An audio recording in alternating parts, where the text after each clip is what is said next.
Ok, bon. Alors, il faudra que je trouve un générique d'ailleurs pour l'intro. Non, je trouverais bien une connerie. Ouais. Alors, un truc tout con, on va commencer par te présenter. Qui es-tu? Je suis BTG, comme l'indique le nom de ma chaîne, n'est-ce Oui, pas? BTG, oui. Ce qui veut dire le Blue Touch Guy, parce qu'à la base, tu voulais Voilà. quoi déjà comme pseudo? J'avais pensé à Bluetooth Guy, sauf que je m'étais rendu compte que c'était déjà utilisé dans les vidéos de Ed Bassmaster, qui s'appelle Bluetooth Guy justement. Mhm. Donc j'ai essayé de bricoler un peu pour trouver un autre truc à la con, sauf que je me suis rendu compte au final que je trouvais que c'était beaucoup trop long et puis que c'était un peu pourri surtout, donc j'ai raccourci, j'ai pris les initiales, ça a donné BTG, voilà. Voilà, ben moi en fait j'ai bien aimé parce que quand j'ai vu que tu m'as envoyé un message, il me semble, c'est ça? C'est un Un commentaire sur commentaire, ouais. vidéo. Voilà. Et donc du coup, j'étais venu voir, et puis BTG, j'avais bien aimé, parce que BTG, BYT, j'ai fait le rapprochement direct. Puis j'ai vu aussi que dans tes premiers génériques, il me semble que tu utilises une musique de Zelda ou Wind Waker. C'est ça, ouais. Ouais, voilà, donc j'ai accroché de suite, c'est mon jeu solo préféré. Donc forcément, bah du coup, j'ai regardé tout, mais en même temps tout, c'est-à-dire, je vais pas dire pas grand-chose, parce que ça serait un peu Oui. réduire ton travail, ce qui ne se fait pas. Et oui, donc tes 4 vidéos, j'ai tout regardé. Non, alors, Ouais. si tu pouvais dire à mes abonnés, qu'est-ce que tu fais sur ta chaîne? Alors, je fais des vidéos qui ressemblent plus ou moins à des chroniques, dans lesquelles je parle en fait de sujets qui m'intéressent, qui me tiennent à cœur, voilà. Puis j'essaie d'en parler de manière un peu intelligente, quoi. Voilà. Mhm. Bah moi ce que j'ai alors j'ai avant ayant bien regardé tout ce que tu avais fait, j'ai quand même remarqué deux trois petites choses hein. Moi j'aime bien parce qu'en fait c'est un format assez simple parce que j'ai même au niveau du cadre ou de l'ambiance sonore en fait c'est toi qui es devant la caméra et enfin j'ai pas trop remarqué que enfin ou alors c'est bien fait mais j'ai pas trop remarqué de cuts un peu dégueulasses qu'on peut voir dans certaines vidéos de d'autres gens.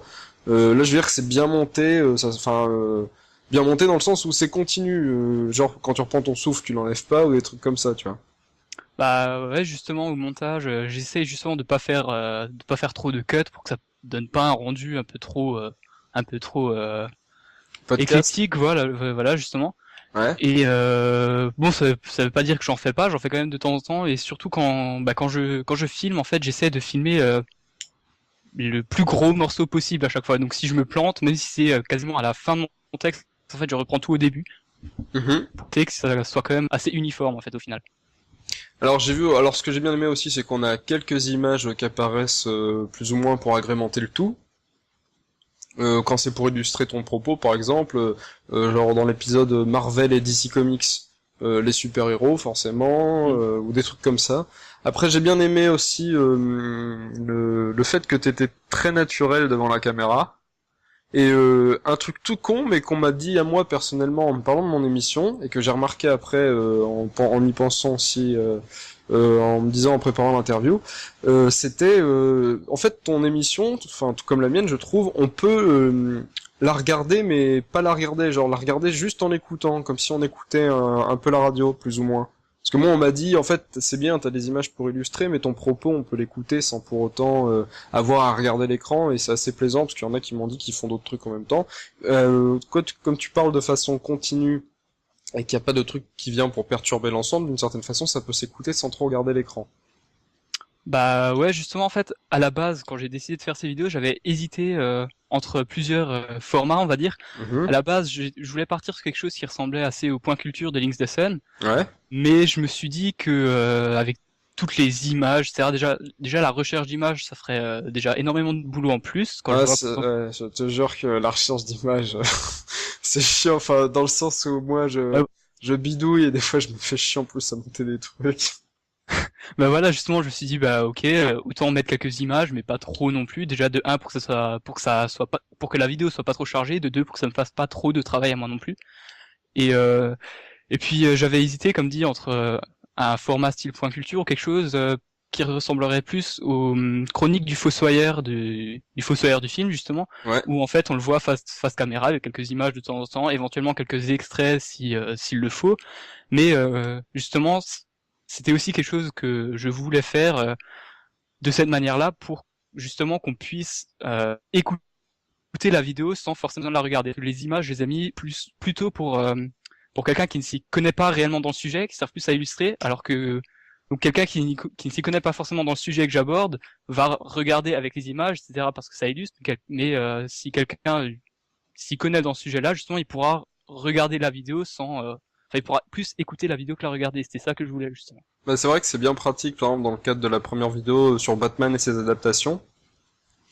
Pour ceux qui ne connaissent absolument pas, par exemple, les Batman qu'il y a eu avant ceux de maintenant, il y en a qui connaissent juste le Batman du Dark Knight de la trilogie de Nolan, et du coup, personne, personne, pas grand monde connaît, je veux dire, les anciens, parce que comme tu le dis toi-même d'ailleurs dans ta vidéo, tu dis que comme t'es tout jeune, tout comme moi, tu parles plutôt de ce que tu connais, quoi, pour éviter de dire des conneries. Alors, pour ce qui est des sujets traités, alors pour l'instant tu nous as parlé de Batman et de ses adaptations, t'as parlé également des débats qu'on a entre Marvel et DC Comics, justement, pour savoir, c'est un peu le débat qui est le meilleur des deux, ça fait un peu, je trouve, Nintendo, Sega, et Marvel, DC Comics, on va dire que c'est un truc qui continue de durer. Tu nous as également parlé de l'influence de Tolkien sur la culture actuelle, qui pour moi est ma vidéo préférée sur les 4. Et dernièrement, c'était le jeu vidéo qui est bien plus qu'un simple divertissement. C'est ça. Voilà. Alors moi, j'aimerais bien te demander un truc. Comment tu fais pour choisir tes sujets ? Alors déjà pour la toute première, c'était dans ma période où en fait j'étais vraiment à fond dans Batman, quoi. J'avais relu énormément de comics de Batman. Je m'étais remis à regarder la série animée des années 90 de Batman. Je m'étais refait tous les films l'un à la suite de l'autre. Alors je me suis dit ouais bon bah autant que j'ai fait ça de manière utile et pour pouvoir en parler après. Après, pour la deuxième vidéo, bah, il me semble que je le dis au début, je suis plus très sûr, mais les comics, c'est vraiment quelque chose que j'adore. En fait, c'est vraiment quelque chose qui est devenu une passion en fait depuis un peu moins d'un an. Et bah, j'avais envie de donner mon avis dessus en fait. Puis pour la troisième vidéo, je me suis dit que ça serait bien que je fasse quelque chose de totalement différent parce que en fait. Sinon, les gens vont penser que tu t'enfermais dans un truc au niveau du comics, non ? Voilà, c'est exactement ça. Ouais. Et bah j'étais en plein dans la relecture du Seigneur des Anneaux, donc je me suis dit bah pourquoi pas, tiens.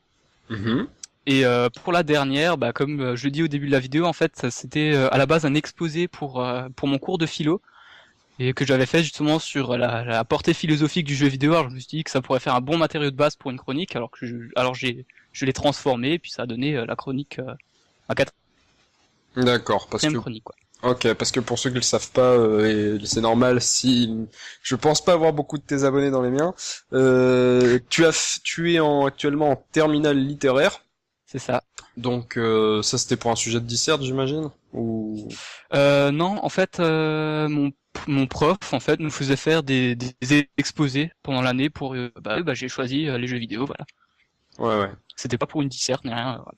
D'accord. Bon bah écoute. Alors sur tes 4 vidéos, moi je vais m'attarder sur une de tes chroniques. Bon après là ça va peut-être un peu puer le spoil pour les gens qui regarderont. Enfin tant pis, je m'en branle. Attends, oui désolé mais faudra refaire celle-là parce qu'en fait il y a eu une grosse coupure au milieu et j'ai pas compris la moitié de la question. Bah écoute, il y a quelques coupures depuis le début de temps en temps là, mais j'ai réussi à rattraper de temps en temps. Alors donc je disais sur tes 4 vidéos, moi je vais m'attarder sur une de tes chroniques. C'est l'influence de Tolkien sur la culture actuelle. Donc j'ai bien aimé quand t'as parlé du schéma littéraire des histoires d'heroic fantasy. Tu m'entends toujours ? Oui. Ah d'accord, ok. Non, c'est bon. Et ça m'a rappelé une vidéo des les trucs à Chris. Je sais pas si tu connais Chris, son nom de chaîne c'est Chris-Poisson fécond. Non, je connais pas du tout. Alors récemment, il a passé la barre des 10 000 abonnés, donc du coup, il avait fait une vidéo, il me semble, genre c'était les 9 clichés les plus répandus sur l'heroic fantasy. Et en fait, les clichés, ça retraçait plutôt le schéma narratif du voyage du héros. D'ailleurs, j'ai bien aimé en fait quand t'as fait la comparaison où tu disais que Tolkien, ça avait été un schéma pour beaucoup de ce qu'avait fait Tolkien, ça avait été un schéma pour beaucoup d'autres histoires, comme le Star Wars avec Lucas qui se serait inspiré de l'œuvre de Tolkien. Ouais. Et par contre, enfin c'est pas que ça m'a choqué, c'est un truc que enfin que je sais perso, mais après je sais pas si tu le sais ou si tu l'as volontairement pas dit. En fait, Lucas s'est beaucoup inspiré également du livre de Joseph Campbell qui s'appelle Le héros aux mille et un visages. Non, justement, ça, je le savais pas, en fait, parce que j'ai l'info, là, de George Lucas, justement, j'avais retrouvé dans une interview, sur laquelle j'étais tombé totalement par hasard quelques semaines avant de faire la vidéo, en fait. Et, j'ai vu ça, et, bah, commencer à faire ça, je pourrais justement parler de George Lucas, mais là, la référence que tu viens de me donner, je la connaissais pas du tout. D'accord, parce qu'en fait ça m'a fait penser à ça, parce qu'en fait Joseph Campbell il a écrit un bouquin en 1949 c'est parce que c'est un expert en mythologie et c'est un essai qu'il a écrit sur les mythologies comparatives où en fait il retrace un schéma narratif plus ou moins archétypal, celui du voyage du héros qu'on retrouve dans des milliers d'œuvres et ça serait un schéma qui existerait plus ou moins depuis la nuit des temps et je me demande même si Tolkien c'est pas non lui aussi inspiré de ce schéma parce qu'il il me semble que logiquement le Seigneur des Anneaux je suis un gros inculte parce que je connais très bien les films, j'ai dû lire 3 fois la version pas les versions de poche, hein, la vraie version officielle du bouquin, mais je n'ai pas la date en tête des bouquins, mais il me semble pas que ça date d'avant 49. Si je me souviens bien, le Seigneur aux Anneaux, ça date des années 50, ouais, il me semble. Attends. Enfin, d'accord, ouais, peut-être bien. Alors, parce que je vous dis quand logiquement, soit c'est arrivé au même moment, soit avant, et donc du coup, il aurait pas été influencé, mais je me dis qu'il a peut-être été influencé par ce bouquin, du coup. Bon, après, j'en sais rien.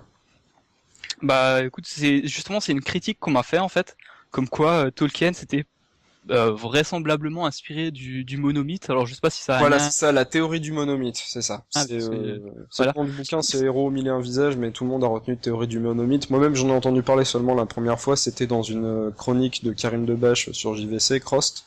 C'était euh, c'était Starfighter, l'épisode sur Starfighter, en fait, qui était un décalque de Star Wars, mais Star Wars était lui-même un décalque du Héros au mille et un visages. Hmm. Bah, écoute, oui, bah c'est tout à fait possible. Ouais, comme dit, c'est une critique qu'un ami m'avait fait justement après avoir vu la vidéo, et puis bah c'était quelque chose que je connaissais pas du tout en fait. Donc voilà. Ah bah, c'est pas très gênant parce que quand on écoute, on peut se dire que de toute façon, on peut très bien, on peut très bien se dire qu'un truc a influencé un truc sans pour autant que la chose qui a influencé celui qui est au milieu, influence également le dernier, quoi. Enfin, c'était compliqué ça comme explication. Ouais, ce que je veux dire, c'est que Lucas a très bien